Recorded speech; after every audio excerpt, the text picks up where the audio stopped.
오늘은 이사야의 일생에 대해서 좀 살펴보겠습니다. 이사야 일생 여러 가지를 좀 볼 수 있겠는데 우리가 한 세 가지 정도로 그는 사명을 받은 자, 그리고 이스라엘 유다를 향해서 남한국 유대에서 활동을 했는데 유대를 향해서 외친 자, 그리고 그 일을 아주 희생을 감수하면서 성실히 감당한 자, 이렇게 우리 오늘 세 가지를 한번 살펴보겠습니다. 첫 번째입니다. 그는 부르심을 받은 자다, 사명을 받은 자다. 6장이죠. 6장. 자신의 더러움을 발견하게 되었습니다. 그가 그래서 한탄하고 있었어요. 내가 어떻게 이렇게 더러운가, 나는 망했구나. 사실 이런 건 보통 사람들 잘 못하는 부분이죠. 자기에 대해서 그렇게까지 자신이 정말 더럽다는 거예요. 자신의 그러한 하나님 앞에서 깨끗하지 못함을 발견하고 한탄하고 있을 때 스랍이 핀 숯을 이사야의 입에 대죠. 6장입니다. 6장 7절에 보니까 그것을 내 입술에 대며 이르되 보라, 이것이 내 입에 닿았으니 내 악이 제하여졌고 내 죄가 사여졌느니라. 다시 한번 우리가 깨닫는 것은 우리의 그 죄 씻음은 내 영역이 아니라는 거예요. 여기서 보니까 스랍이 와서 내 악이 제하여졌고 내 죄가 사여졌느니라. 죄 용서는 하나님께서 하시는 그러한 기능입니다. 우리가 하는 게 아니에요. 그분께서 우리를 깨끗하다 혹은 깨끗하지 않다, 그분이 결정하는 것입니다. 그런데 이제 중요한 것은 우리 이사야를 통해서 볼 때 깨끗함을 받은 다음에야 비로소 사명을 얻게 된다는 것이죠. 내가 누구를 보내며 누가 우리를 위해 갈꼬, 8절에 이 목소리를 듣게 됐어요. 그래서 이사야가 내가 여기 있나이다, 나를 보내주소서, 그렇게 얘기한다는 것입니다. 이게 이제 원래 하나님이 일하실 때 방법이죠. 천사 풀면 되는데 그렇게 하지 않아요. 하나님 나라를 위한 일은 이 땅에서는 천사를 시키지 않고 사람을 시키는 것입니다. 인간을 사용하는 거예요. 근데 이때 가장 중요한 자격이 바로 깨끗함. 깨끗이 된 다음에 누가 하겠느냐, 이렇게 물어봤잖아요. 깨끗게 되는 거. 지저분한 사람은 어떻게 될까요? 사용이 안 되는 거예요. 지저분한 사람. 우리 형제들 막 뭐 음란한 거 막 보고 인터넷 들어가서 네이버 다음 같은 거, 그쪽에 아주 음란한 그런 거 막 보고, 그런 사람이 사용되겠습니까? 하나님 일인데. 지저분한 생각들 잔뜩 갖고 있고, 욕심이 그냥 끌고, 세상으로부터 명예 인정받으려고 하고, 그런 생각 가득 차 있는 사람들 하나님이 사용하지 않는 것입니다. 성경에는 우리가 목욕을 했기 때문에 발을 씻으라, 매일매일 우리가 회개를 해야 돼. 그리고 우리도 이사의 지난번에 우리 전도 축정식 때 얘기했죠. 전도팀. 사명이라는 건 이사야만 있는 것이 아니라 모두에게 있는 것입니다. 그렇기 때문에 여러분들은 우리 나그네 길은 간단해요. 사명에 맞추어서 우리가 살아가는 걸 삶이라고 그러는 거예요. 사명이 없는 삶은 그건 사는 게 아니에요. 그건 생존, 밥 먹고 지내고 편안하게 사는 거예요. 사명이 있어야 돼. 내가 이 일을 하다가 죽어야 된다, 그 일이 사명이 있어야 되는 거예요. 그렇기 때문에 우리는 너나 할 거 없이 누구나 다 주의 일을 해야 하는 거, 힘써야 되는 거예요. 주의 일을 안 하는 것을 여러분 편안함으로 이해하지 마세요. 남들 다 저렇게 고생하고 뭐 전도팀장하고 전도팀원하고 나는 빠졌네, 편안하네. 일 안 하는 것, 다른 일 안 하는 게 아니라 주님의 일을 안 하는 거거든요. 우리의 도리에도 맞지 않지만 그 주님의 일 안 하는 것을 편안함으로 여러분 이해하면 안 되고, 그것은 주님께 사용 안 됨으로 이해해야 돼요. 이게 참 특이한 거잖아요. 분명히 그건 내가 안 하는 쪽으로 결정한 거야. 내가 주에서 하라, 뭐 목사님이 뭐 주에서 하라, 내가 안 해요. 내가 안 하는 걸로 분명히 결정한 건 맞습니다. 근데 동시에 하나님이 그를 사용하지 않는 거예요. 보세요 여러분, 하나님이 그 사람을 쓰려고 그러면 어떻게든 쓰죠. 근데 내가 일을 안 하는 대로 가만 놔두는 걸 보니까 하나님도 나에게 마음이 없는 거예요. 알고 보니까 내 쪽에서만 내가 하나님 일하기 싫고 나는 쉬고 싶고 편안하고 싶어. 자기는 그랬는데 그게 바로 하나님이 오늘날 특별히 신약시대 때 일꾼 부르는 방법이에요. 강제적으로 하지 않아요. 그래서 우리 로마서 6장에도 13절에 너희 자신을 의의 무기로 내가 막 쓰겠다가 아니고 드려라 이렇게 됐잖아. 너희가 하려면 하고 말려면 말아라. 하나님도 배짱이다 그거죠. 뭐 안 하겠다는 사람 쓰지 않아요. 자꾸 우리 모세 생각하지 마세요. 하기 싫다. 요나 자꾸 생각하고 구약 때 그랬어요. 하기 싫은데도 막 불러서 그런 경우 간혹 있는데 지금 나 일하기 싫다니까요. 그래 쉬어. 근데 그것이 참 본인한테는 좀 하나님이 강제적으로 시켜주면 좋겠는데 이제 그런 시대는 끝났어요. 하나님이 이제 자원하면 성령을 누구나 동등하게 주었기 때문에 자신이 결정하는 것입니다. 그렇기 때문에 우리가 남들은 다 돈들 보고 직장 다니는데 나 혼자 놀고 있다. 본인이 그건 좀 수치 아니겠어요? 우리는 그 영광스러운 그 나라에 과연 내가 취직이 되었는가 안 됐는가 한번 이 시간 생각해 보세요.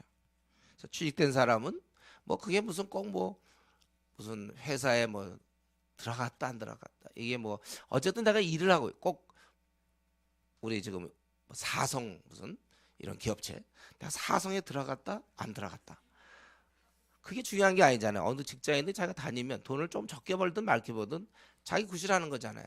내가 만약 가장이라면 내가 꼭 사성에 들어가야만 되나?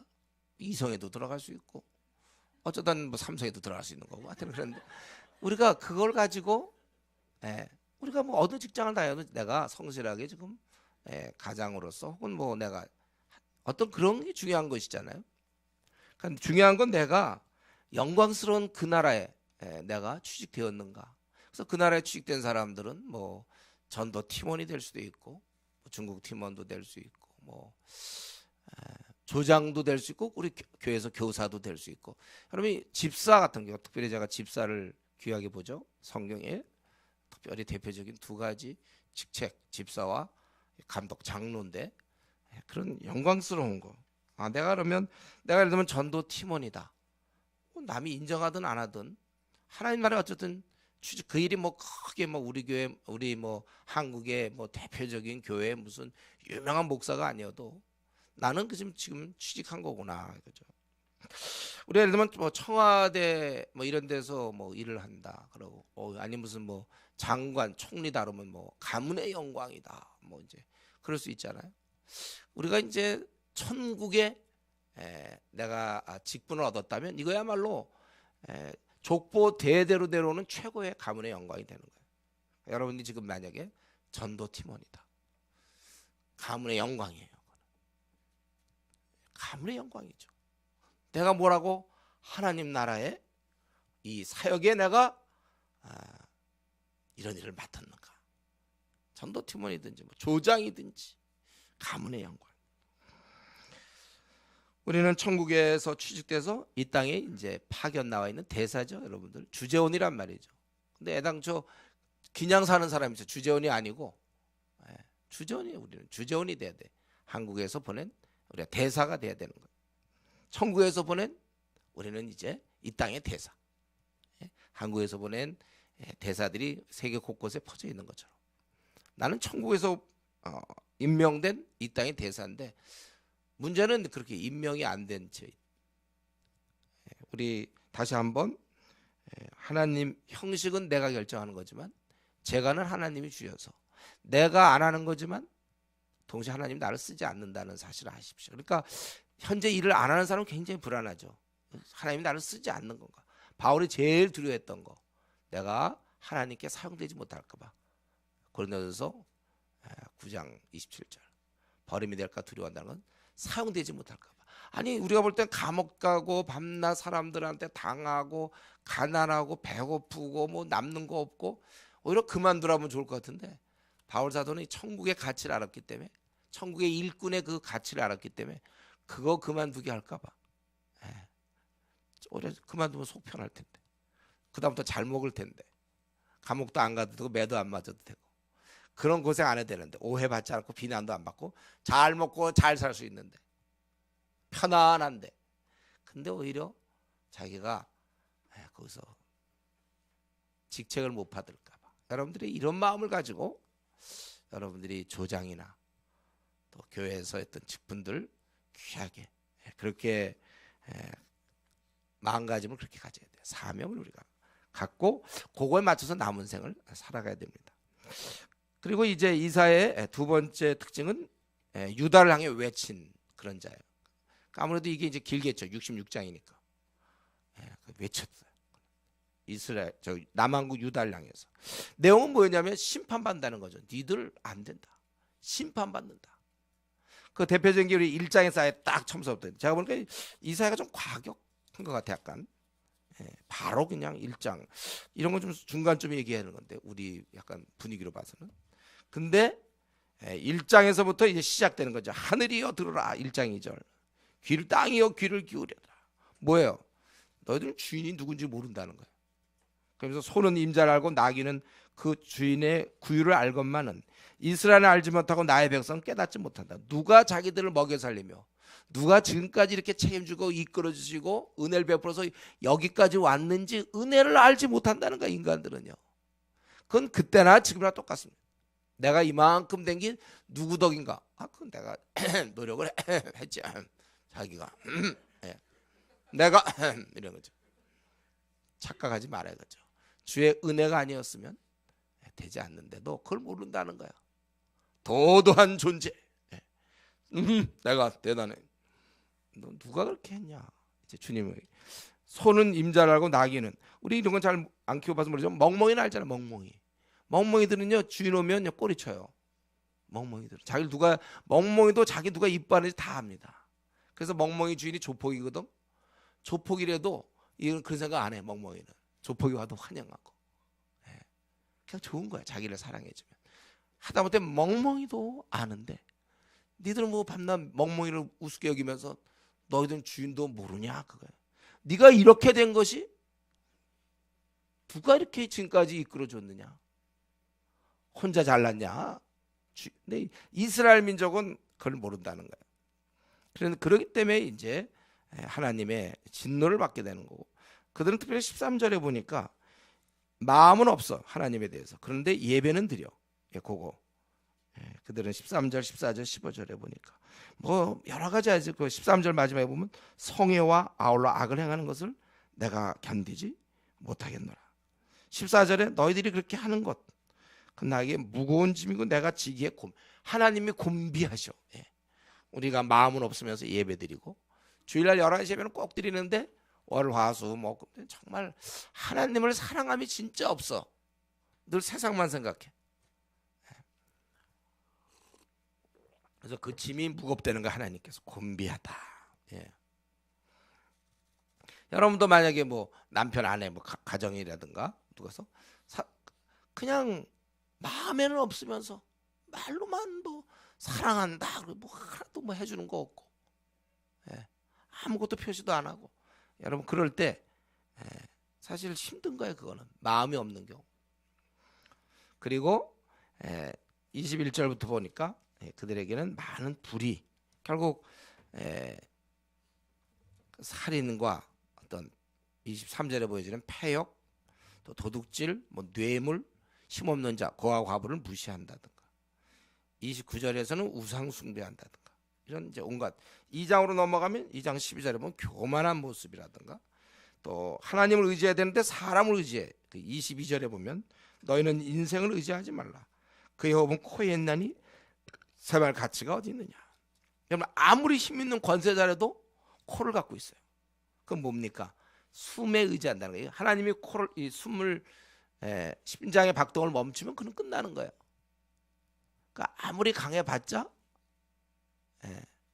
코가 있다는 거예요. 여러분들 코가 있다는 건 뭐냐면 우리는 하나님을 의존한다는 거예요. 제 코만 보지 말고 여러분 자기 코를 만져보든지. 우리는 코가 있다는 것은 내 힘으로는 안 된다는 거예요.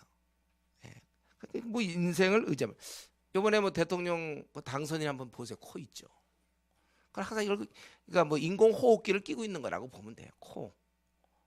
이제 코를 뭐 성형 수술하고 옷도 가냐 안 하냐 이건 우리 인간들이 하고 있는 거지만 숨 쉬고 있는 거예요. 지금도 여러분들 아무리 지금 혹시 조는 사람이 있다도 숨 쉬면서 졸지 않습니까? 숨 쉬면서 졸아야지. 그냥 졸지 마세요. 얘기 좀 해주세요. 숨 쉬어야 되는 거야. 코. 그 인생이 뭐 의자일까 뭐 이분이 CEO입니다. 뭐 이분이 뭐 관세자. 그도 코 달고 있어요. 그러니까 여러분들이 항상 사람들의 코라는 것은 이게 다들 지금 인공적으로 호흡기 하나씩 다 끼고 있다고 생각하면 돼요. 그 뭐 믿을 게 뭐 있냐. 근데 사람들을 의지한다는 거죠. 또 3장으로 넘어가면 3장 5절 같은 면 서로 확대하고 14절 보면 이 지도자들이 범죄한다든가 16절에 뭐 사치한다든가 또 5장으로 넘어가면 8절에 보면 탐욕 또 계속 보면은 또 연락을 즐기고 18절 19절에 보면 거짓되고 또 22절부터 보면 불의하고 하여튼 이들이 지금 유다는 심판을 받아야 되는데 왜냐하면 자기 주인이가 누군지도 모르고 자기가 다 된 줄 알고 또 마음은 하나도 없어. 그리고 온갖 거짓되고 교만하고 사람을 의지하고 뭐 바로 우리들의 모습 아닌가요? 이런 모습들 없나요? 우리는 하나님이 이걸 기뻐하지 않는다는 거야. 그래서 고쳐야 되는 것이죠. 이럴 경우. 그래서 하나님의 형벌이 임하는 것이다. 그래서 아예 1장에서 그래서 아예 그냥 처음서부터 너희들이 이렇게 됐기 때문에 1장 7절에 보면 너희 땅은 황폐할 것이고 성읍은 불타. 이건 전쟁을 의미하는 거예요. 토지는 이방인에게 빼앗기고 또 1장 31절에서 다 불탈 것이다.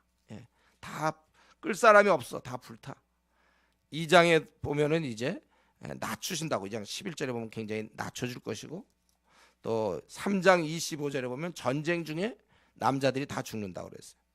5장 26절로 가면은 이방 민족에 탈취를 당하며 6장 11절에서 보면 전쟁으로 인해서 황폐당하고 9장 20절에 보면 기근 때문에 고통을 받고 한마디로 얘기하면 뭐 이제 계속 찾으면 계속 있는데 그 유대 민족은 결국 전쟁으로 죽게 된다는 거예요. 그리고 성읍이 불타고 다 빼앗길 것이고 기근으로 고통당하는 것입니다. 그게 이제 이 이사야가 외친 주로 그런 내용이 핵심이에요. 너희들은 안 된다. 너희들은 이런 하나님을 떠나 있고 마음이 떠나 있기 때문에 주인이 누군지도 모르고 온갖 불을 행하기 때문에 하나님부터 이제 너희들은 심판을 당해서 결국 전쟁에 의해서 죽고 불타고 황폐하게 될 것이다. 배고픔으로 인하여 너희들은 기근 때문에 고통을 당한다. 이게 이제 이사야의 주 메시지입니다. 그러나 이사야는 여기까지 얘기한 게 아니라 그 다음에 이제 계속해서 우리 이사야를 보면 나오지만 이사야가 했던 거는 회복도 외쳤습니다. 이런 가운데서 이제 우리가 하나님께 돌아가고 회복되는 걸 얘기하는 거예요. 그래서 우리가 이제 이러한 이사야는 하나님이 이렇게 벌하시지만 그러나 하나님이 진실을 원하는 거예요. 여러분 자꾸 하나님이 야단치는 건 왜 그렇습니까? 잘 되라고 그러는 거잖아요. 부모의 꾸지람이 왜 있는 거예요? 그걸 온전히 세우려고 하는 거잖아요. 하나님이 이렇게 말씀한 건 결국 그들을 회복시키려고. 그래서 우리 29장에 보면 남한국 유다의 그 회복에 대해서 얘기하는데 29장 17절에서 보면 그 레바논 기름진 밭으로 변하고 또 18절에 보면 못 듣는 사람이 들을 거고 또 맹인이 볼 것이다. 이런 회복을 얘기하는 거예요. 또 겸손한 자 기쁨을 더하겠고 또 가난한 자가 즐거워하게 됐다. 바로 그것은 하나님 때문에 그렇다는 거예요. 왜 그러냐면 20절에 강포한 자가 소멸되었고 오만한 자가 그쳤으며 죄악이 끊어졌다. 그래서 회복될 때는 이렇게 아주 기쁨이 넘치는 것입니다. 하나님이 보호하시고 의인은 보호하시고 악인은 처벌하시기 때문에 그래서 우리에겐 즐거움과 기쁨이 따른다는 거예요. 그 결과로 22절에 보니까 이제 주의 백성은 부끄러움 당하지 아니하고 그 얼굴이 이제는 창백해지지 않는다는 거예요. 그리고 23절 이제 하나님을 거룩하다 하며 경외하게 되었고 마음이 혼미하던 자 24절에 보면 총명하게 되며 원망하는 자들도 교훈을 받으리라. 여러분 우리 하나님께서 우리를 회복하실 때 원수들을 다 물리쳐 주시고 축복 주셔서 기쁨과 총명을 주신다는 거예요. 그런데 여기서 알아야 될 것은 회복은 결과적으로 나 하나의 기쁨과 즐거움으로 끝나는 게 아니라 더 나아가서 23절 하나님과에서 관계가 회복되는 거예요. 아담 하와가 타락하면서 관계가 끊어졌잖아요. 결국 하나님과의 아름다운 관계, 본연의 아들과 아버지, 자녀와 아버지의 관계를 회복하는 것이 그게 진짜 회복입니다. 그래서 이들이 기쁨을 얻으면서 결국 23절에 있는 것처럼 내 이름을 거룩하다 하며 이스라엘 하나님을 경외할 것이다. 그래서 여러분, 성경에서 이사야가 외치는 회복은 우리가 이 땅의 즐거움과 기쁨을 누리는데 그런 중에 하나님을 잘 섬기는 거, 하나님과 관계가 다시 되는 거, 요거를 회복으로 보고 있는 겁니다. 그 목사님, 근데 제가 하나님과 회복된지 안 된지 어떻게 알죠? 그럼 그거 어떻게 알면 되죠? 내가 하나님 앞에 지금 내가 관계가 잘 됐는지 안 됐는지 어떻게 합니까? 이거예요. 이거는 성경에는 안 나오지만 제가 아주 잘 얘기할게. 잘 들으세요. 중요한 거니까. 자기가 알아요. 관계가 회복된지 안 된지. 그건 우리도 바보가 아닌 이상 형상 따라 지음받아서 이런 걸 알아. 내가 이게 하나님이 지금 나를 기뻐하실 것이다. 이런 생각 드는 분들 그 회복된 거예요. 하나님 하면 지금 나에 대해서 좀 못마땅할 건데 에이 하나님이 별로 기뻐하지 않을 거 알지만 뭐 이렇게 뭐 직장생활 하다 보고 뭐 학교 다니다 보니까 뭐 자기가 합니다. 하나님과 회복됐는지 안 됐는지를 저한테 묻지 마세요. 물론 오면 내가 얘기해 줄 수는 있어. 본인이 알아요. 하나님이 나를 기뻐하시다. 이런 걸 자기가 자면서도 그걸 알아야 돼. 하나님이 나를 굉장히 기뻐하시고, 이게 우리의 정서에 얼마나 좋은지 몰라요. 하나님이 나를 기뻐하신다.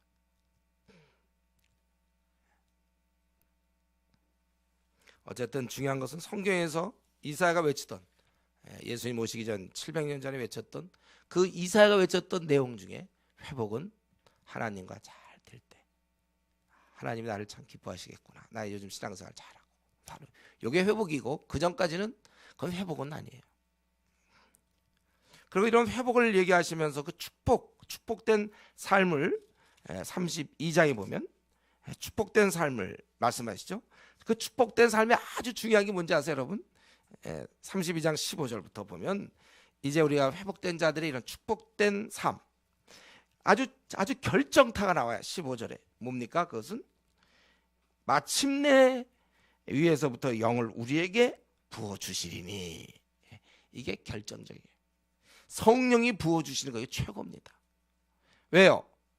우리가 여러 면에서 축복받지만 성령을 받음으로 이제는 내 힘을 가지고 성령의 도우심으로 이제 내가 꾸려갈 그런 힘이 생겼단 말이에요. 제대로 내 삶을 이제는 움직일 수 있어요. 여러분, 작심삼일 이런 사람들, 도대체 뭐 결심해도 되는 게 하나도 없는 사람들, 왜 그렇습니까? 그 안에 그도 사실은 성령이 와 계시는데 거의 활동을 못하는 거잖아요. 성령님만 제대로 활동하면 작심삼일이 어디 있습니까? 작심 30년, 아예 작심 끝, 뭐 이렇게 되는 거죠. 성령님이 오신다는 건 뭐냐면 이제는 제대로 된 인간이 되라. 그래서 예수님께서도 제자를 향하여 이렇게 숨을 내신 거 부르셨잖아요.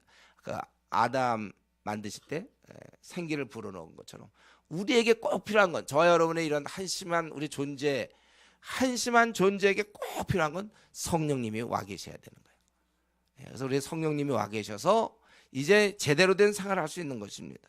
성령이 부어져서 내 삶을 유지할 힘이 생긴 거예요. 그러니까 그냥 한마디로 얘기한다면 건강, 우리가 무슨 뭐 직장을 다니든 뭐 학교를 다니든 무엇을 장사를 하든 사업을 하든 뭘 하든지 우선 건강해야 할 거 아닙니까? 다 힘들어갖고 막 누워서는 무슨 일을 하겠어요, 여러분들.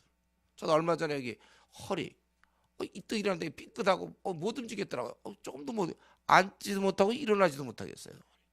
그러니까 이때 내가 무슨 축구를 하겠습니까? 원래 할지도 모르지만 이런 상태에서 뭘 하겠어요? 이런 상태에서 할 게 뭐 있어요? 안 되는 거예요. 또 목이 막 안 돌아가. 지금 이렇게 이제 잘 돌아가지만 그때는 안 돌아가. 이게 얼마나 힘들지. 우선 건강해야 뭘 하든지 말든지 할 거 아니에요, 여러분. 이런 얘기 뭐 처음 들어요? 건강해야 뭐 하든지 말든지 한다. 다 알고 있는 내용이죠. 마찬가지로 나라는 존재를 통제할 수 있어요. 나를 다스릴 수 있을 때만이 내가 움직이는 거잖아요.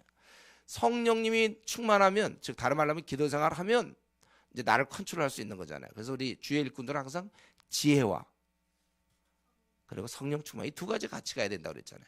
우리 PBS 나눔하면요 늘 똑같아. 내가 이렇게 살아야 되는데 알았어, 깨달았어. 똑같아. 그 다음에도 보면 내가 이렇게 살아야 돼. 할 힘이 없는 거야. 그거를 알아요. 자기가 이렇게 살아야 되는 거 알아. 근데 할 힘이 없다고요. 근데 바로 이 그때 축복된 사람 중에는 성령을 부어주시겠다는 거예요. 그러니까 그렇게 된 거죠. 성령을 부어주신다는 거. 우리가 그러니까 나를 다스릴 수 있으면 그럼 된 거 아닙니까? 내가 이렇게 하나님 뜻이 이거니까 내가 이렇게 살아야 되는데 자기의 욕심이 많아서 나는 내가 얼마 전에 어떤 분 만났는데 자기 욕심이 많아서 신앙생활 잘 못하겠다는 거예요. 그건 알았어, 알기는. 근데 그 욕심이 많다까지는 알지만 그 욕심을 누를 수 있는 방법이 없는 거죠. 성령의 능력. 하나님이 저와 여러분 모두에게 이미 성령을 예수님 믿을 때 다 주셨습니다. 그중에 누구는 근면에서 이걸 자산을 늘린 사람이 있고 어떤 사람이 이걸 죽인 사람이 있어요. 땅에 성령을 주셨지만 이걸 늘려놔야 되는데 우리 모두에게 근육을 줬거든요. 자기가 열심히 해서 뭐 이도 받고 상도 받고 나와서 쫙 쓴 사람이 있고 하나도 안 써서 근육 뭐 무력증이든지 하여튼 근육을 제대로 못 쓰는 경우 그건 다 개인의 차이입니다. 한번 물어보세요. 이거 내가 하는 말이 틀리나 맞나? 그 헬스장 다니는 사람 물어보세요. 왜 다닙니까? 본인이 해야 되는 거지. 이게 저절로 근육도 주시고 하나님 근육도 주셨으니 이제 이도 받고 삼도 받고 나오게 하시고 뭐 여기 뭐 시스팩이라고 그러나 그런 것도 나오게 해주십시오. 그 하나님한테 부탁하면 됩니까? 헬스 다니는 사람 물어보니까요. 왜 다닙니까? 그 사람들 자기가 해야 되는 거예요. 성령은 다 주셨어요 우리에게. 근데 어떤 사람은 작심삼일이고 어떤 사람은 작심삼년입니까? 그 차이는 본인이 만드는 거예요. 근육 다 주셨는데 근육을 발달시키는 사람과 알통이 나오고 막 이런 사람과 하나도 안 나오고 그냥 힘도 없고 빌빌대는 사람 그건 본인의 책임이죠. 성령을 주셨다고 그래서 이건 굉장한 축복이에요. 그래서 이사야는 지금 그때나 지금이나 똑같아요. 그래서 성령이 부어지고 15절 16절에 보면 이제 정의와 또 17절 공의 뭐 이런 것들 그거는 공의의 열매는 화평 또 공의의 결과는 영원한 평안 안전 또 내 백성이 화평한 집과 안전한 거처와 조용히 쉬는 곳에 있으려니와 이 말은 지금 그날이 오면 굉장히 평안을 누린다는 거예요. 그 숲은 우박에 상하고 성읍은 파괴돼요. 성읍이라는 건 다른 민족을 얘기하는 거예요. 다른 민족은 성읍이 파괴된다는 거예요. 그래서 모든 물가에 씨를 뿌리고 그럼 얼마나 잘 자라겠습니까? 이거 물이 충분하니까 모든 물가에 씨를 뿌리고 소와 나귀를 그리로 모는 너희는 복이 있느라. 원래 소와 나귀는 그리로 몰면 안 되죠. 지금 이제 보통 금지시키는 거예요. 이렇게 지금 씨를 뿌려서 이게 잘 자라야 되니까 소나 나귀가 가면 안 되는데 가도 괜찮다는 거예요. 워낙 먹을 것이 풍부해서 괜찮아. 큰 문제가 없어요. 그 정도로. 그렇기 때문에 우리가 알아야 될 건 지금 이사야가 축복된 삶을 얘기할 때 여기까지 축복이에요. 성령을 주셨다 우리에게. 이미 우리 받았죠. 이제 네가 그걸 써먹어라. 다 자본금 주셨는데 자기가 그걸 불려나는 사람이 있고 그걸 불리지 못하는 사람이 있는 것처럼 우리가 성령 충만하면 힘이 있는 거예요. 기쁨과 즐거움 가운데 가는 것이고 자기가 뜻한 것을 이루고 자기를 컨트롤할 수 있는 거고 주의 뜻에 순종할 수 있는 것이고 반면에 성령 충만하지 아니하면 자기가 하고 싶은 대로 하고 밤낮 한탄하고 하나님 앞에 자기는 기쁘게 사용되지 못할 거라고 하고 그렇기 때문에 뭐 결론적으로 얘기한다면 그냥 기도 생활을 하라는 거예요. 기도 안 하니까 성령 충만하지 않고 말씀 따라 순종하지 않으니까 힘든 것이죠. 그리고 이런 나라에 대한 것은 원래는 사실은 따지면 그날 사실 주어지는 건데 근데 바로 우리가 이러한 기쁨과 즐거움 이런 평안 화목됨 조용히 쉬는 것 이런 모든 것을 실제로 우리가 이미 누리고 있다는 사실을 여러분 이거를 꼭 주목하셔야 돼요. 우리가 장차 나타날 그 나라의 평안과 화목과 기쁨 즐거움 그 나라의 속성입니다. 원래 기쁨 즐거움은 이 땅에 없어요. 이 땅은 그냥 우울 슬픔과 수고입니다. 이 땅은 여러분 슬픔과 수고와 애씀이야. 이 땅은 모든 게 다 그렇게 구성되어 있어요. 근데 이 즐거운 기쁨은 천상에서 주어지는 건데 그런데 우리는 그날 누릴 건 확실하지만 지금도 이미 주님의 다스림 하에 있기 때문에 누릴 수 있다는 거예요. 그래서 이 땅에 우리도 세상 사람들과 똑같이 삶이 힘들고 고단하고 지칠 수 있지만, 그러나 우리는 주님과의 깊은 관계에서 얼마든지 행복, 기쁨, 보람, 만족을, 더 평안과 즐거움을 누릴 수 있다는 것입니다. 이건 제가 지금 처음 하는 얘기가 아니죠. 이건 처음 하는 얘기도 아니죠. 늘 하는 얘기죠. 우리 이 땅은 수고와 애씀, 뭐 어느 거 하나 쉬운 게 어디 있습니까, 여러분? 다 먹고 사는 일 힘들고 자녀 키우기 힘들고, 아니면 뭐 또 결혼, 무슨 직장, 다 하나같이 쉬운 거 하나도 없어요. 또 직장에서 상사와의 관계, 뭐 부하 직원의 관계, 또 결혼하고 나면 또 부부간에 또 뭐 문제, 하여튼 쉬운 거 하나도, 또 뭐 교회 오면 또 목사와 성도, 또 성도와 성도끼리 아무개 집사 관사, 또 늘 있다고 그랬잖아요. 회사 가면 또 오부장 있고 저쪽 회사 최부장 있고 다 있다고 그랬죠. 힘들게 하는 사람 곳곳에 있어요. 그러나 우리가 주님 안에서는 우리가 참된 평안과 즐거움을 누릴 수 있다는 것입니다. 그래서 여러분들 이 시간에 혹시 뭐 이사야 저거 언제 다 끝나며 이렇게 이사야 뭐 잘 모르더라도 한 가지는 기억하세요. 우리는 세상 사람들처럼 그 소망 없는 사람들의 그런 우울한, 이것을 여러분 본받아 살면 안 돼요. 지금 그렇지 않아도 우울하게 사는 사람 그렇게 많은데 그 수가 좀 부족할 것 같아서 협력해야 되겠다. 나까지 가서 우울한 표정으로 충분해요. 그 사람들이면 충분해요. 너무나 넘쳐, 지금 우울함이 넘치지 않습니까? 세상들 표정 좀 보세요. 다들 서로의 누가 더 우울할까를 막 경쟁하는 것처럼 우울하고 그냥 씁쓸하고 불만족스럽고, 그 얼굴 충분히 여러분 회사 가면 밤내로는, 학생들은 방학이라 학교 안 가서 그러나 가보세요. 애들 다 우울하고 평안이 없는 얼굴이잖아요. 평안이 없어.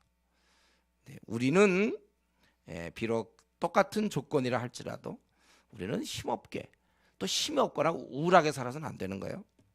우리에게는 선한 목자가 계시잖아요. 나를 사랑하는 하늘 아버지가 계신데 어떻게 우리가 고아처럼 곤고하게 슬픈 가운데 살 수 있습니까?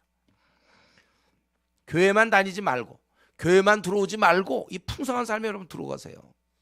이 풍성한 삶을 살아야죠. 그렇기 때문에 목사님, 나 요즘 솔직히 하면 삶이 참 지루하고 에이 빨리 천국 갔으면 좋겠습니다. 혹시 그런 사람이 있습니까? 뭐 천국 어차피 갈 건데 서두르지 마시고 오히려 기도하시면 이 땅에서 천국이라니까. 그러니까 자기가 풍성하고 만족스러울 때까지, 즉 그런 게 달성될 때까지, 어쨌든 나 진짜 너무 행복해, 그냥 좋아, 행복해, 나 만족이야, 그렇게 될 때까지 기도하세요. 풍성한 삶 하나님 준비하셨는데 그 누리지 못하고 에이 빨리 죽었으면 좋겠다. 그 뭐예요 그게? 참 그런 말씀을 듣는 우리 하나님도 참 얼마나 힘드시겠습니까? 뭘 빨리 죽어 죽긴, 일도 별로 안 해놓고 죽지 마시고 기쁜 가운데. 그래서 우리 입에서 행복이 나와야 돼. 항상 나 행복하죠. 저요 지금 저 박영동 목사 어때요? 행복하죠. 그럼요. 상황 무척 힘들죠. 여러 가지 상황. 그러나 행복하다니까 즐겁고 복되죠. 기쁨이죠. 뭐 그 정도 일에 내가 뭐 우울할 것 같습니까? 여러분 마찬가지. 여러분 지금 당한 여러 가지 문제, 배우자 문제, 뭐 부모 문제, 자녀 문제, 학교 문제, 뭐 또 직장, 또 뭐 최부장 문제, 뭐 저쪽에 오대리 문제, 하여튼 많잖아요, 여러분들. 또 시험이 더 어떻게 되고, 뭐 결혼이 지금 뭐 그건 뭐 그런 거 있는 거예요, 기본적으로는 주님 안에서. 여러분 광야 길을 갈 때 말이죠, 그냥 가면 힘들지 물이 매일 공급된다고 해보세요. 뭐 힘들 게 뭐 있어 광야 길. 아니면 차가 공급된다든가 차 타고 간다든가 광야 길. 뭐 힘들어? 우리가 항상 주님 안에서 가면 이 땅이 광야이라 뭐래도 괜찮아요. 여러분들 그런 마음으로. 그런데 이제 결정적인 것은 이렇게까지 얘기하지만 결과적으로는 이러한 모든 회복과 축복된 삶의 그 핵심 부분을 이사야는 얘기하고 싶었어요. 42장 메시아의 오심. 아무리 뭘 얘기해도 이 풍성한 삶의 근본은 바로 메시아의 오셔야 되는 것이다. 거기 42장 1절부터 메시아의 오심에 대해서 얘기하고 있죠. 메시아는 어떤 분이신가? 성령, 내가 나의 영을 그에게 줬다. 성령 충만하신 분이에요. 메시아가 바로 이런 것입니다. 인간의 몸을 입으셨기 때문에 성령 없는 메시아는 안 돼요. 예수님도 성령 우리 예수님도 만약 기도 안 했으면, 만약 그래서 내가 작심삼일의 인간이 될 수밖에 없는 거예요. 예수님도 성령 충만했기 때문에 그 모습을 보이는 거예요. 힘이 있다는 것입니다. 예. 그분이 일단 성령 충만하신 분이요, 또 모든 민족을 이제 포용하시고, 예. 거기 보니까 그가 이방의 정의를 베푸니라. 굉장히 이건 그 당시 유다 땅에서, 예. 어떻게 그때 이방인이 포함된다는 건 아주 특이한 사건이잖아요. 근데 이방의 정의를 베푸신다. 모든 민족을 포용하시고, 또 그분은 조용하고 겸손하셔. 연약한 자를 받는 분이에요. 사실 상한 갈 때는 소망 없는 거 아니야. 갈 때 꺾여지는 상한 갈 때. 그러나 그것도 꺾지 않는다고 그랬어요. 연약한 자를 다 받으시고, 그리고 그는 정의를 행하시고, 또 그 4절에 보면 쇠하지 아니하면 낙담하지 아니하시고 세상에 정의를 세우기 이르니 섬들이 그의 교훈을 앙망하리라. 끝까지 하나님께서 명하신 것 끝까지 하신다는 것. 중간에 낙담하지 아니하고 한번 주어진 길 끝까지 가는 것이고, 7절에 보면 결국 인간에게 있어서 진정한 자유를, 네가 눈먼 자들에게 눈을 밝히며 갇힌 자를 감옥에서 이끌어내며 흑암에 앉은 자를, 이건 다 영적인 의미죠. 감방에서 나오게 하리라. 사실 마귀가 우리에게 준 것은 뭡니까? 근심이죠. 근심. 내 신앙이 못 자라게. 그는 이제 씨 뿌린 자의 비유에서 나오잖아요. 여러분, 근심, 염려, 걱정은 내 신앙을 파괴하는 마귀의 아주 독한 무기입니다.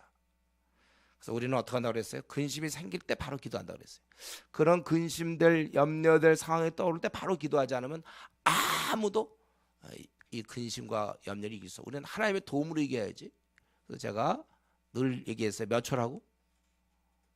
1, 2초? 3초? 1, 2초요. 3초까지는 길어. 너무 이거 이렇게 되면 나 이제 어떻게 길어져 벌써. 이거 이렇게 되니 주님 도와주십시오. 이렇게 하라고 그랬죠. 1초에서 2초입니다. 다시 1초에서 2초 해야 돼요. 이거 이제 우리 애랑 뭐 먹고 살지 모르니 주님 도와주십시오. 이렇게 이어져야지. 뭐 먹고 살아야 되나, 이거 어디 가서 얻어먹나. 벌써 3초면 안 돼. 그럼 근심하고 있는 거예요. 이제 그리고 이제 회사에서 쫓겨났으니 이제 우리 애들은 뭐 먹고 주님 사십니까? 이렇게 이제 뭐 먹고 살아야 됩니까? 바로 이어져. 1초에서 2초라고 그랬어요. 그래서 이렇게 보면은 사실 인간에게 진정한 눈먼 자의 눈을 밝히시고 갇힌 자를 감옥에서 이끌어내야죠. 한 번도 주님이 이 땅에 오셔서 그런 적 없잖아요. 뭐 세례요한을 빼냈거나 이런 거 없어요.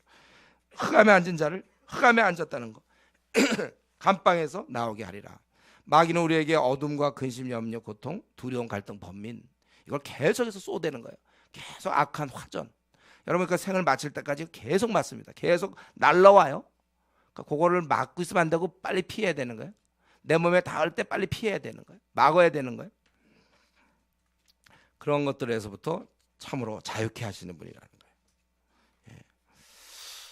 우리가 사실 주님 안에서만이 우리에게 진정한 회복. 그래서 여러분이 뭐 돈을 잃었다, 무슨 어떠다 사업에 투자했다가 그걸 다시 만회한다, 그렇다고 회복되는 게 아니고, 내가 어떤 걸 놓친 걸 얻었다고 되는 것도 아니에요. 우리의 진정한 회복을 얘기할 때는 주님과의 관계에서의 회복이에요. 그게 모든 문제를 다 푸는 열쇠입니다. 이거를 이사야가 외쳤다는 거예요, 그 당시. 그리고 이제 끝으로 세 번째, 우리 이사야는 어떤 사람인가? 이런 일을 수행하기 위해서 희생을 감수한 자다. 그는 우리 이사야 다시 1장으로 한번 넘어가세요. 1장에 보면 그가 활동하고 1장 1절에 보세요. 1장 1절에 유다왕 우시야와 요담과 아하스와 히스기야 시대, 그가 4대에 걸쳐서 우시야, 요담, 아하스, 히스기야, 이 4대에 걸쳐서 그가 사역을 하는 것입니다. 이때 대부분 유다 백성들은 아주 배도한 사람들이야. 말 되게 안 듣는, 오늘날 따지면 미지근한 성도만 잔뜩 있는 그런 시대에 줄 위에 살자고 외쳤던 게 이제 바로 회개하고 돌아오라, 마음을 들여라, 이렇게 이제 외쳤던 게 바로 이사야죠. 얼마나 힘들었겠습니까? 아예 그 사역 자체가 처음부터 그 6장에 우리 사명을 받을 때 누가 우리를 위해 갈고 할 때 그때 내가 이르되 내가 여기 있나 하고서 보세요. 9절 10절에 그 이사야가 해야 될 사역의 성격이 뭡니까? 여호와께서 6장 9절에 여호와께서 이르시되 가서 이 백성에 이르기를 너희가 듣기는 들어도 깨닫지 못할 것이요 보기는 보아도 알지 못하리라 하여 이 백성의 마음을 둔하게 하며 그들의 귀가 막히고 그들의 눈이 감기게 하라. 염려하건대 그들의 눈으로 보고 귀로 듣고 마음으로 깨닫고 다시 돌아와 고침을 받을까 하노라 하시기로. 지금 보니까 이사야의 처음부터 임무가 이 패악한 백성들에게 심판의 말씀을 전하는 거예요. 그래서 백성의 마음을 둔하게 하고 그 귀가 막히고 그들의 눈이 감기게 하라. 아니면 그들이 고침을 받을 수가 있기 때문에 그러지 말고. 왜요? 지금 이 이사야가 주로 외치는 것은요, 물론 이제 그런 가운데도 뭐 깨어있는 자들은 되겠지만 어떤 이들을 각성시키는 이런 개념이 아니고 이들을 형벌을 주는 거예요 지금. 그래서 깨닫지 못하게 한다고 그랬잖아요. 왜 그렇습니까? 그건 5장 24절에 있는 것처럼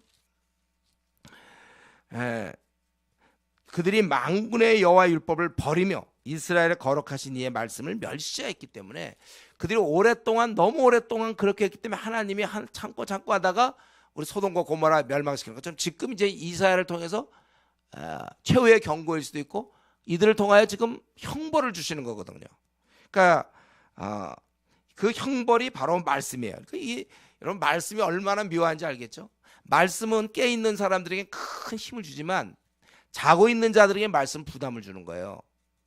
말씀은 묘하게도 하나님을 대항하는 자에게는 능력을 발휘해서 그의 고집스러움을 더 강화시킵니다. 차라리 가만히 있었으면 될 걸 그 사람에게 바른 진리를 전해보세요. 그러면 더 그거 완악해지는 거예요. 그리고 고린도후서 바울 사도가 잘 얘기했죠. 고린도후서 2장 15절 16절 우리는 구원받은 자들에게나 망하는 자들에게나 하나님 앞에서 그리스도 향기니 이 사람에게는 사망으로부터 사망이 이르는 냄새요 저 사람에게는 생명으로부터 생명이 이르는 냄새라. 누가 이 일을 감당하리요. 사망으로부터 사망이 이르는 냄새, 이 향기로운 건데 그리스도의 향기가 사망의 냄새가 될 수도 있고 또 생명에 이르는 냄새가 될 수도 있어요, 듣는 자에 따라서. 근데 그 당시 대다수가 하나님 말씀을 무시하고 폐역했기 때문에 오히려 이제 이런 말씀을 들으면서 그들은 더욱더, 왜냐하면 지적을 받으면 더욱더 굳어지는 거예요. 하나님을 더 미워하게 되는 거예요. 너 미지근하다 자꾸 얘기해 보세요.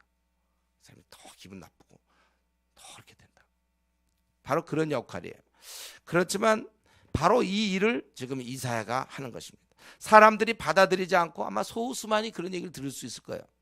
그래도 그는 이미 열매 없음이 전제되어 있음에도 불구하고 이걸 전해야 됐다는 것입니다. 저항을 많이 받았겠죠. 그래도 하는 거예요. 우리는 여기서 바로 저와 여러분 주의 일꾼들이 한 가지 알아야 될 게 있어요. 주의라는 사람은 이런 저항을 각오해야 된다는 거예요. 오히려 너무 바른 얘기하기 때문에 사람들이 싫어하는 거예요. 사람들이 우리를 거부하는 건, 내가 어떤 걸 전하고 하나님 뜻을 얘기하고 할 때 그건 내가 말씀을 못 전해서가 아니라 그 사람의 마음이 문제가 있기 때문에. 그래서 우리 디모데후서 4장 3절에 뭐가 있습니까? 때가 이르니, 바울 사도가 그렇게 얘기했죠. 때가 이르리니 사람이 바른 교훈을 받지 아니하며. 이 말세의 특징이에요. 사람이 바른 교훈을 받지 않는다. 그러니까 오늘날 어떤 설교 시간 같은 거 대부분 짧게 하려고 그러잖아요. 30분 이내로 해주시고, 또 뭐 되도록 예화를 좀 재밌게 하셔서 지루하지 않게 20분이면 더 좋고, 서로 요즘 그러는 거예요. 어떡하든지 말씀 안 들으려고. 여러분이 갖고 있는 이 귀한 생각들, 그 사람들이 안 들으려고 그래요. 그렇다고 해서 우리가 낙심하면 안 됩니다. 열매가 없을 수 있어요. 우리 전도 팀원들 매주일 나가는데도 사람들이 안 받아들이고, 나는 이제 거듭나는 사람이 없다, 낙심할 거 없어요. 우리는 그 일을 그냥 하는 거예요. 성경대로 우리는 말하고 행할 것입니다. 그래서 더욱 분투해야 돼. 이러기 위해서 여러분들이 강해져야 되는 거예요. 왜냐하면 안 들을 거니까 사람들이 강해져야 돼. 그래서 에레미야나 에스겔 이런 선지자들 보면, 에레미야 1장에도 보면, 보라 내가 오늘 너를 온 땅과 유다 왕들 지도자 제사장들과 그의 백성 앞에 견고한 성읍 쇠기둥 노선벽이 되게 하였어. 그렇게 되겠다 그랬잖아요. 에스겔 3장 9절에 보면 내 이마를 화석보다 굳은 금강석. 우리도 뭐 머리를 돌이라고 그랬잖아요. 돌. 이거보다 더 세 금강석으로 이마를 그렇게 해서, 왜냐하면 그들이 바로 반역하는 족속이라도 두려워하지 말며 그들의 얼굴을 무수하지 말라 하시니. 왜냐하면 사람들이 다 거부하니까. 그럴 때 좋은 게 이럴 때 우리는 강해져야 되는 거예요. 이번에 이제 여러분 구정 때 이번 주에 고향애들 갑니까? 또 믿는 부모가 있으면 안 믿는 부모가 계시고 가족이 있고, 그럴 때 부모가 우리 어머님 너무 세, 우리 아빠는 되게 세, 말도 못 꺼내. 그게 아니에요. 부모가 하면 더 강해야 돼요. 여러분들이 무슨 한마디 하면 됐다 그러면 뭐가 됐습니까? 더 세게 나가야 되는 거예요. 왜냐하면 우리는 쇠기둥이거든. 우리가 쇠기둥. 부모가 굉장히 세지만 그건 플라스틱 기둥이에요. 예? 노성벽이거든요. 성벽 중에 노성벽을 어떻게 함락시킵니까? 노성벽. 우리가 그거거든. 예, 우리가 아주 강해야 돼요. 여러분들이 이 시대를 살아가면서. 그래서 이번에 또 구정 때 고향 찾아가는 경우 가서 뭐 아무 말도 못하고 또 왔다. 왜냐하면 우리 엄마는 너무 세다. 센 게 어디 우리가 더 센데. 예, 더 세져야 되고. 근데 이런 말을 오해하지 마. 세다는 얘기는 자꾸 목소리가 크고 인상이 그냥 아주 그냥 굳어 있어서 그냥 예수님 믿으세요 막 이렇게 얘기하면 그게 센 게 아니란 말이에요. 우리 예수님도 부드럽다 그랬잖아요. 예수님 믿으십시오. 야, 예수님 나 안 믿어. 그래도 믿으셔야 합니다. 얼마든지 그 내용이 세야지. 안 믿으시면 지옥 갑니다. 지옥에 갑니다. 이게 아니라 지옥에 갑니다. 네. 내용이 세야지 여러분들. 이렇게 계속 고집 부리시면 큰일 납니다. 네. 우리 바른 얘기하는 거예요. 야, 입 닥쳐. 하지만 할 수 없습니다. 입을 닫을 수가 없어. 어머님 지옥 가는데 내가 어떻게 입을 닫습니까? 네. 노성벽. 아주 즐겨. 내 이전에 얘기했잖아요. 어떤 딸이 그 아버지 전도할 때, 난 아버지 나 지옥 가는 건 난 못 견뎌요. 막 칼을 들고 와서 아버지가 죽여도 좋습니다. 찔르세요. 더 세야 이 딸이. 칼 들고 온 아버지 되게 세지만 찔르세요. 딸이 더 세. 근데 혹시 아버지가 살인범으로 몰릴까 하면 내가 원해서 한 거라고 내가 저 신문사나 언론사에 전화를 드리겠습니다. 이러니까 아버지가 돌아가시고 그냥 거기서 진짜 찍긴 찍었죠. 허벅지 찍고서는 나갔는데 결국에서 돌아오는 거예요. 세게 나가야 돼. 또 어떤 분은 나 어머니 앞 가서 있잖아 밥을 안 먹는 거야. 엄마 아빠 나 지옥 가는데 내가 무슨 밥이 먹히겠습니까? 금식. 교회 나갈 때까지 저는 금식입니다. 이러다 죽겠습니다. 그냥 엄마가 막 처음에 화도 내고 막 안 먹는데 어떡할까요? 회유하고 그래도 버티니까. 그래서 결국 교회 다니게 됐다는 거 아니에요. 우리가 맘만 먹으면, 여러분들이 맘만 먹으면 강하거든. 우리가 노성벽, 쇠기둥, 화석보다 이마가 금강석, 뭐 돌 세다. 뭐 박쥐 나 어릴 때 보면 서로 이마가 누가 세냐고 박쥐도 하고 그랬는데 금강석 깨지질 않아. 우리가 최강이 알고 보니까.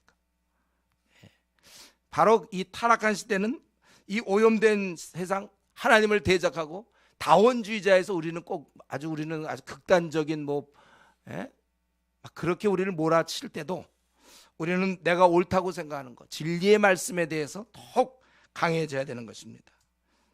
그래서 여러분, 우리는 이게 바울 사도가 디모데에게 부탁한 거잖아요. 내가 은혜 속에서 강하라. 왜냐하면 시대가 너무 악하기 때문에 잘못하면 우리는 괜히 나섰다가는 집중 공격 받아서 우리는 쓰러져. 왕따 당해서 쓰러져. 근데 왕따 당해도 괜찮다 이거죠. 다 뭐 과에서 날 다 아니 전교생이 무시해. 그래도 괜찮아 우리는. 아마 내가 보기에 이사야는 전 나라 민족이 무시했을 거예요. 그래도 괜찮은 거예요. 그는 보세요. 어떤 때는 백성들을 깨치기 위해서 3년간 벗은 몸 벗은 발로 다니지 않았습니까? 우리 20장에 보면 이사야 20장 여기까지 찾을 거니까 혹시 밤낮 찾내리지 말고 20장. 어떤 때는 백성을 깨치기 위해서 3년간 벗은 몸 맨발로 다니기도 했어요. 왜냐하면 하나님께서 2절에 내 발에서 신을 벗어라. 그러니까 내 어려서 배를 끄르고 내 발에서 신을 벗을지니라 하시며 그가 그대로 하여 벗은 몸. 그러니까 무슨 속만 입은 거죠. 그래서 벗은 발로 다니라.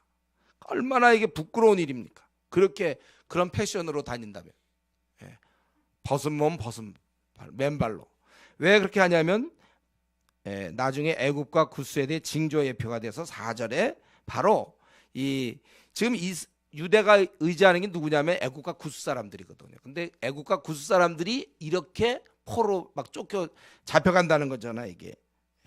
수치를 보이는, 끌려간다는 거, 포로로 잡혀간다. 그러니까 너희들이 절대로 이방 나라를 의지하지 말라는 거예요. 그걸 왜냐하면 당시에 애굽이나 구스는 강한 나라였거든요. 그러니까 그들을 의지하고 있는데 그 의지하는 그 나라 사람들이 나처럼 이렇게 이런 모습으로 아수르에게 끌려갈 것이다. 그걸 설명하라고.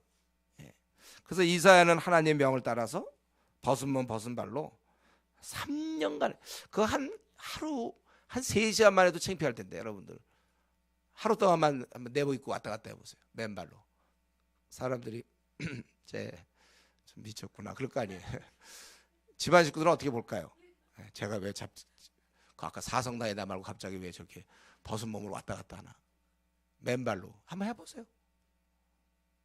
어떻게 보겠어요? 그러면서 이제 우리가 의지하고 있는 그 나라가 이렇게 앞으로 될 것이다. 그걸 3년간 그랬다는 것입니다. 우리가 여기서 하나 생각할 것은 참된 주의 일꾼은 자기가 없다는 거예요. 자기의 무슨 뭐 도도함이라든가 뭐 자기의 뭐 자존심, 뭐 알아줌, 만물의 찢기같이 우리는 그런 거 없어도 좋아요. 오직 우리는 하나님이 원한다면 그대로 순종하며 살아가는 것입니다. 사람들은 무시하고 비웃고 조롱하고 그럴지라도 하나님이 그걸 원한다면 내가 그런 비웃음과 조롱과 무시를 견디겠다. 하나님이 일 맡기실 때 따지는 아니 하나님 어떻게 그럼 벗고 다니라고 뭡니까 이게 제 체면도 있고 그게 아니라 하나님이 일 맡기실 때 우리는 없어져야 되는 거야. 즉각 순종하는 것입니다. 바보 될 준비가 되어 있어야 돼요. 찢기가 되다 못해서 바보 될 준비가 되어 있고 이런 면에서 여러분 한번 나는 그걸 좀 우리 이 시간에 한번 우리 점검했으면 좋겠어요. 예수 믿을 때 나를 확실히 죽였는가? 나는 진짜 없습니까? 그래서 뭐 내 자존심이 상하고 뭐 사람들이 나를 알아주니 안 알아주니 좀 이런 거 또 내가 잘 먹냐 아니면 평안하냐 뭐 그래서 나와 내 가족 어떻게 하면 평안하고 잘 먹고 잘 살까? 이제 이런 건 다 땅에 묻고 이 땅에서 우리 뭐 별로 돈도 없고 뭐 가진 거 없고 앞날에 대해서도 별로 뭐 괜찮아요. 내가 주를 섬긴다면 주를 섬기기 위해서 일부러 우리가 거지가 될 필요는 없죠. 그러나 내가 주님 섬기다가 뭐 또 어떤 때는 앞날이 굉장히 불안정할 수 있어요. 노후 준비가 물론 열심히 하려고 하지만 하나도 안 될 수도 있어요. 우리 주님 섬기다 보면 뭐 괜찮아요. 하나님이 노후 준비는 하나님이 책임져 주시는 거고 우리가 이렇게 주의 일꾼들은 자기가 없어져야 돼요. 또 자기가 있으면 안 돼. 자 이제 말씀을 맺겠습니다. 오늘 우리 이사의 이런 삶과 교훈을 통해서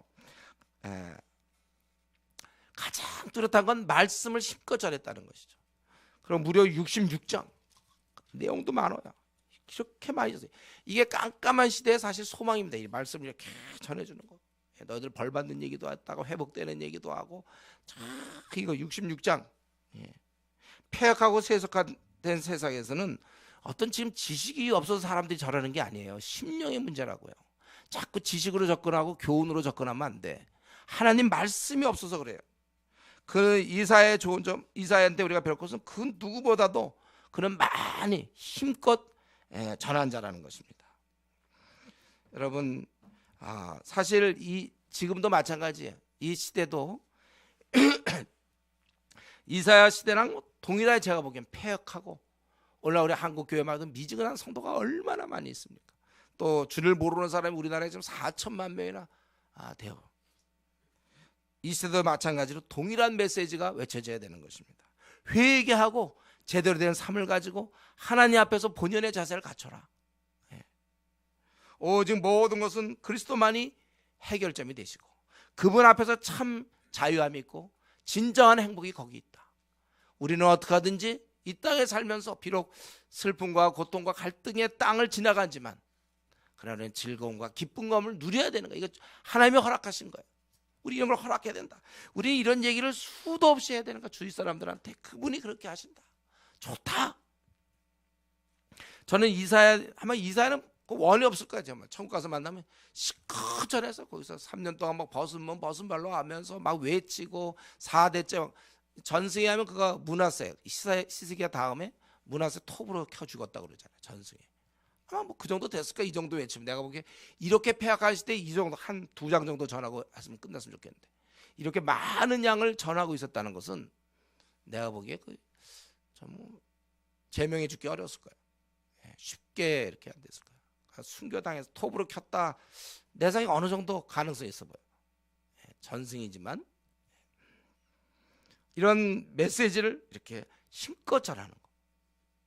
우리 이런 것을 배워야 되겠고, 그리고 우리도 한 가지 더, 우리 저와 여러분 각자 저마다의 사명이 있다는 사실. 이사야만 이런 사명 받은 것이 아니라 신약 시대에는 누구나 다 우리에게 내 자신을 의의 무기로 드려라 그렇게 돼 있잖아요. 우리가 누구나 다 자기가 마음 먹으면 하는 거야. 이 시간에 한번 난 지금 무슨 사명 때문에 이렇게 달려가고 있는가? 왜 어제 푹 잤고 오늘 아침에 아침 식사 했는가? 무엇 때문에 내가 지금 이렇게 하루하루를 지내고 벌써 또 2013년 새해 뭐 했지만 벌써 한 달 지나고 있어. 나는 무엇을 때문에 이렇게 가고 있는지, 내 사명은 무엇인가? 또 그걸 이루기 위해서 나는 바보될 고난을 각오하고 바보될 준비도 되어 있는가? 우리 자신을 들여다보면서 기도할 수 있기 바랍니다. 기도하겠습니다. 이사야 이런 고된 삶, 피곤한 삶이지만 그대로 순종하며 이 폐악한 세대의 말씀을 힘껏 외쳤는데 나는 지금 얼마나 말씀을 주위 반경에 한 몇 미터까지 나는 전하고 있으며 내 말을 듣고 깨우치는 사람은 누구며 나는 어떻게 사명을 감당하고 있는가? 우리 자신 돌아보면서 기도 같이 하겠습니다. 하나님 아버지,